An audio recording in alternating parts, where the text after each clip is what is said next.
ನೋಡಿ, ಚಿಕ್ಕಮಗಳೂರಿನಲ್ಲಿ ಬರೀ ಟಿ ವಿ ನೋಡಬೇಡ ಅಂತಷ್ಟೇ ಹೇಳಿದ್ದು.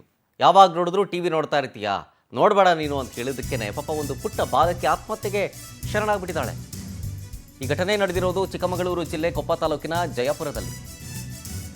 13 ವರ್ಷದ ಸುಪ್ರೀತಾ ಅಂತ 7ನೇ ಕ್ಲಾಸ್ ಓದ್ತಾ ಇದ್ದ ವಿದ್ಯಾರ್ಥಿನಿ ಆತ್ಮಹತ್ಯೆ ಮಾಡಿಕೊಂಡಿದ್ದಾರೆ. ಆ ಹುಡುಗಿ ಊಟ ಮಾಡ್ತಾ ಇರಬೇಕಾದ್ರೆ ಊಟದ ತಟ್ಟೆ ಕೆಳಗೆ ಬೀಳಿಸ್ಬಿಡುತ್ತೆ ಟಿ ವಿ ನೋಡ್ತಾ ನೋಡ್ತಾ. ಆಗ ಮಗಳಿಗೆ ಬೈದು ಬುದ್ಧಿ ಹೇಳ್ತಾರೆ ಆ ಬಾಲಕಿಯ ತಾಯಿ. ಯಾವಾಗ ನೋಡಿದ್ರು ಬರೀ ಟಿ ವಿ ನೋಡ್ತೀಯಾ, ಓದಬೇಡ, ಅನ್ನ ಬೀಳಿಸಿದೆಯಲ್ಲ ಕ್ಲೀನ್ ಮಾಡು ಅಂತ ಕೋಪಕ್ಕೆ ಒಂದಷ್ಟು ಮಾತಾಡಿದ್ದಾರೆ. ಅಷ್ಟಕ್ಕೆ ಆತ್ಮಹತ್ಯೆಗೆ ಶರಣಾಗ್ಬಿಟ್ಟಿರೋದು. ವೇಲ್ನಿಂದ ನೇಣು ಬಿಗಿದುಕೊಂಡು ಬಾಲಕಿ ಸೂಸೈಡ್ ಮಾಡ್ಕೊಂಡ್ಬಿಟ್ಟಿದ್ದಾರೆ. ಜಯಪುರ ಪೊಲೀಸ್ ಠಾಣೆಯಲ್ಲಿ ಪ್ರಕರಣ ದಾಖಲಾಗಿದೆ. ತಾಯಿ ಕೆಲಸಕ್ಕೆ ಅಂತ ಹೋಗಿದ್ರು, ಮಧ್ಯಾಹ್ನ ಊಟಕ್ಕೆ ಅಂತ ಬಂದಿದ್ದಾರೆ. ಮಗಳಿಗೂ ಕೂಡ ಊಟ ಹಾಕೊಟ್ಟಿದ್ದಾರೆ. ಮಗಳು ಟಿ ವಿ ನೋಡ್ತಾ ಇದ್ಲಂತೆ. ಟಿ ವಿ ನೋಡ್ತಾ ನೋಡ್ತಾ ಊಟ ಮಾಡ್ಬೇಕಾದ್ರೆ ಊಟದ ತಟ್ಟೆ ಕೆಳಗೆ ಬಿದ್ದಿದೆ. ತಾಯಿ ಆಬ್ವಿಯಸ್ಲಿ ಬೈದಿದ್ದಾರೆ.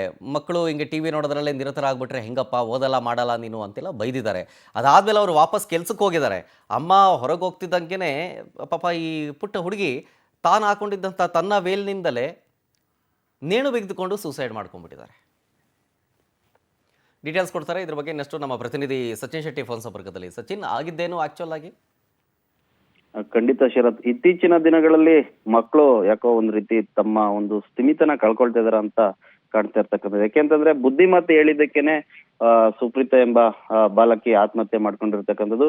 ಎಂದಿನಂತೆ ಪ್ರತಿದಿನ ಅವಳು ಟಿವಿನ ಹೆಚ್ಚಾಗಿ ನೋಡ್ತಾ ಇದ್ಲು. ಹೀಗಾಗಿ ಯಾವಾಗ್ಲೂ ಟಿವಿ ನೋಡ್ತಿದ್ರೆ ಓದಿನ ಕಡೆ ಯಾವಾಗ ಗಮನ ಕೊಡ್ತೀಯಾ, ಮನೆಯಲ್ಲಿ ಕೆಲ್ಸನೂ ಕೂಡ ಏನು ಮಾಡಲ್ಲ ಅಂತ ಹೇಳ್ಬಿಟ್ಟು ತಾಯಿ ಬೈದಿದ್ದಾರೆ. ಅಷ್ಟೇ ಅಲ್ಲದೆ ಊಟ ಮಾಡುವಂತ ಸಂದರ್ಭ ತಟ್ಟೆನೂ ಕೂಡ ಬಿದ್ದಿರುತ್ತೆ. ಈ ಸಂದರ್ಭದಲ್ಲಿ ಚೆಲ್ಲಿರೋ ಅನ್ನನೆಲ್ಲ ಕ್ಲೀನ್ ಮಾಡಿ, ಮನೆನೆಲ್ಲ ಕ್ಲೀನ್ ಮಾಡಿ ಟಿವಿ ನೋಡೋದ್ ಬಿಟ್ಟು ಓದ್ಕ ಅಂತ ಹೇಳ್ಬಿಟ್ಟು ಬುದ್ಧಿವಾದನ ಹೇಳಿ ತಾಯಿ ಕೆಲ್ಸಕ್ಕೆ ಹೋಗಿರ್ತಾರೆ. ಇದರಿಂದ ಎಲ್ಲ ಒಂದ್ ಕಡೆ ಆ ಬಾಲಕಿ ಒಂದ್ ರೀತಿ ಬೇಸರಗೊಂಡು ತಾನು ಹಾಕಿದಂತ ವೇಲಿನಲ್ಲೇ ನೇಣು ಬಿಗಿದುಕೊಂಡು ಸಾವನ್ನಪ್ಪಿರ್ತಕ್ಕಂಥದ್ದು. ಈಗಾಗಲೇ ಜಯಪುರ ಪೊಲೀಸ್ ಠಾಣಾ ವ್ಯಾಪ್ತಿಯಲ್ಲಿ ಪ್ರಕರಣ ಕೂಡ ದಾಖಲು ಮಾಡಿಕೊಂಡು ತನಿಖೆಯನ್ನು ಕೂಡ ಆರಂಭಿಸಿರ್ತಕ್ಕಂಥದ್ದು. ಶರತ್.